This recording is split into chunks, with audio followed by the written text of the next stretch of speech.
This is an ordinary-looking road in New Jersey, a mile and a half of strip malls, traffic lights, and parking lots about 20 miles outside Manhattan. Most people drive straight past it without ever slowing down. But on this single road, there are more than 400 businesses. There are over 140 Indian restaurants. There are jewelry stores with so much gold stacked in the window that the glass itself seems to glow. And hidden inside this quiet corner of New Jersey is one of the richest Indian communities anywhere on planet Earth. And one family that turned a single borrowed loan into a company worth almost $2 billion. This is the story of Little India and the dynasty that rose out of it. By the end of this video, you will understand how a swampy stretch of Edison and Iselin became the most densely Indian neighborhood in all of America. You will learn why nearly 60% of every hotel in the United States is now owned by one single community, and you will meet two brothers who landed in this country with almost nothing and built a pharmaceutical empire that very likely made the medicine sitting in your cabinet right now. Stay with me to the end because the numbers only get bigger from here. To understand any of it, you have to begin with the place itself. New Jersey, a small state wedged between New York and Philadelphia that quietly became the capital of Indian wealth in America. The road is called Oak Tree Road. It runs for about a mile and a half straight through two towns, Edison and a section of Woodbridge Township called Iselin. 300 years ago, this was nothing but farmland, a dirt path that ran from Woodbridge out toward the mountains. For most of its history, it was sleepy, rural, and completely unremarkable. Then, in the 1970s, the first Indian immigrants began to arrive, and everything started to change. At the very beginning, there were only about 10 Indian-owned shops on the entire road. 10. The early owners were not welcomed with open arms. Many of them faced open discrimination and hostility from some of their new neighbors. They could have packed up and left.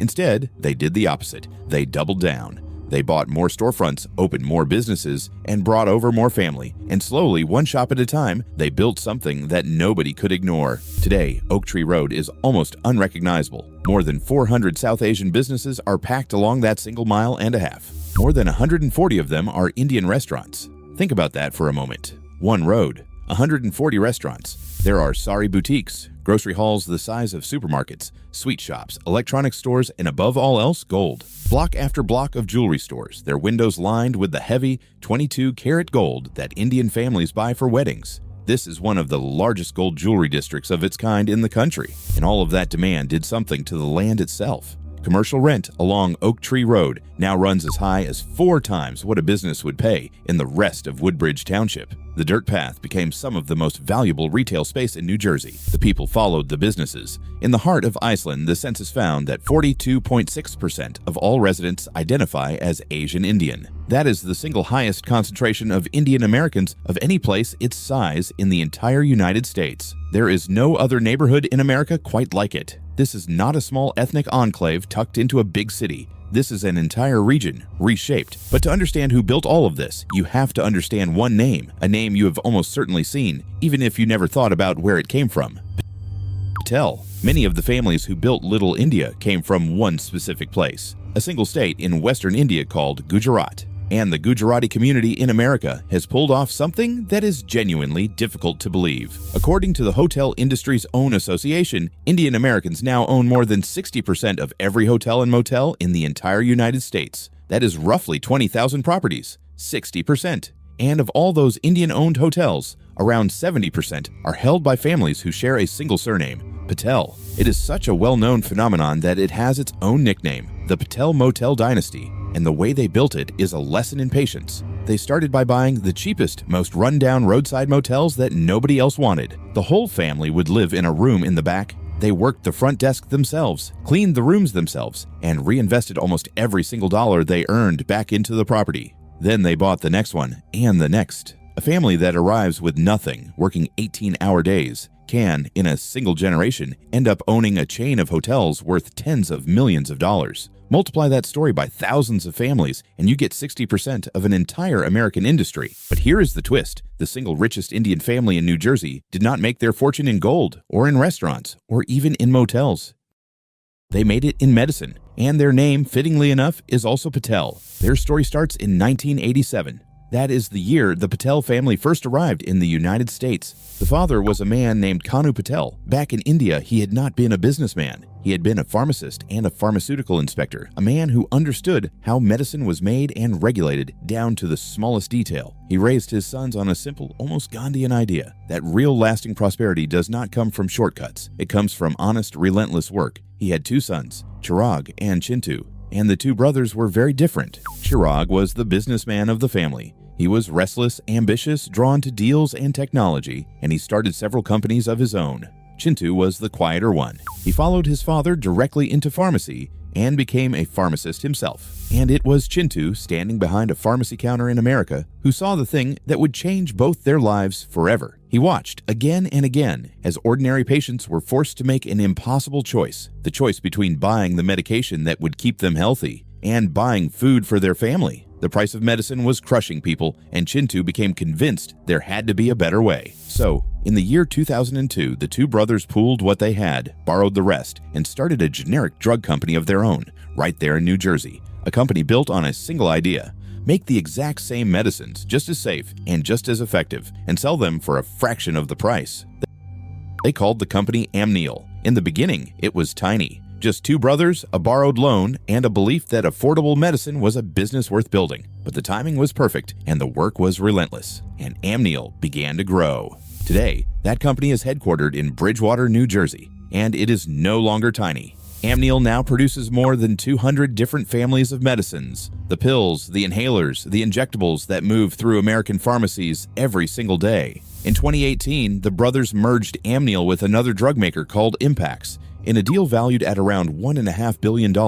Overnight, that merger turned Amneal into the fifth largest maker of generic drugs in the entire United States. Let that sink in. Two immigrant brothers who arrived in 1987 built the fifth biggest generic drug company in America from New Jersey. The company today is worth well over $1 billion.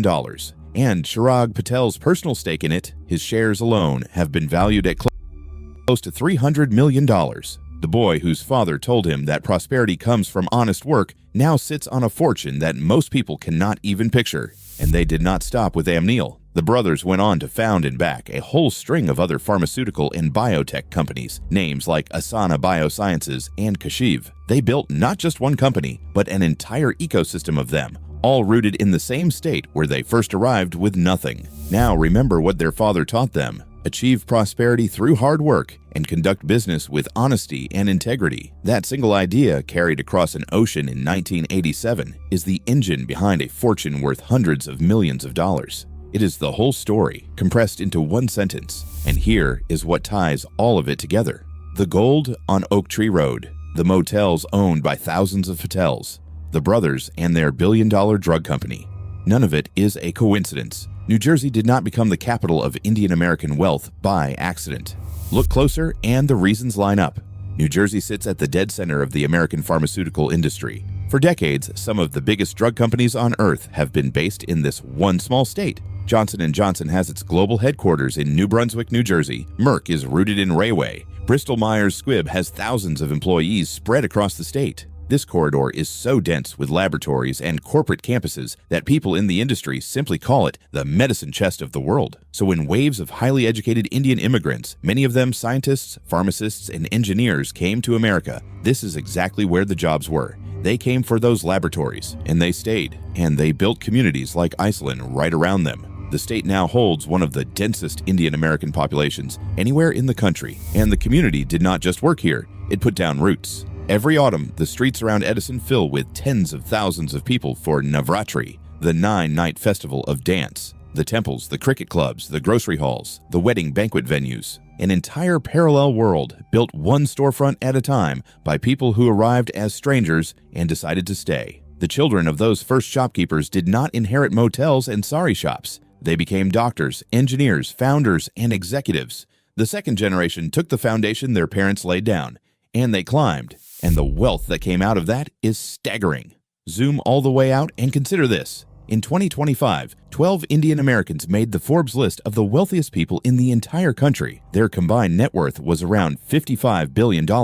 In a single generation, a community that mostly arrived with suitcases and student visas became one of the richest in the entire nation. And a huge share of that story runs straight through New Jersey. It is the kind of rise that almost never happens. People arrive in a country where they do not know the language of the place, where they are not welcomed, where they have to live in the back room of the very motel they are trying to buy. And within 30 or 40 years, their children are running billion-dollar companies, and their grandchildren are growing up in some of the most expensive neighborhoods in the state. So the next time you find yourself driving past an ordinary-looking road in New Jersey, a mile and a half of strip malls and traffic lights that most people never even notice, look a little closer, because that road might just be Oak Tree Road, and behind those glowing windows full of gold is one of the great untold stories of modern America. A story of 10 little shops that became 400, of a borrowed loan that became a pharmaceutical empire, and of a family that crossed an ocean with almost nothing and quietly became the richest Indian dynasty in the entire state. If stories like this one fascinate you, the families quietly building empires in plain sight, then make sure you subscribe, because this is exactly what this channel is all about. Thank you so much for watching, and I will see you in the next one.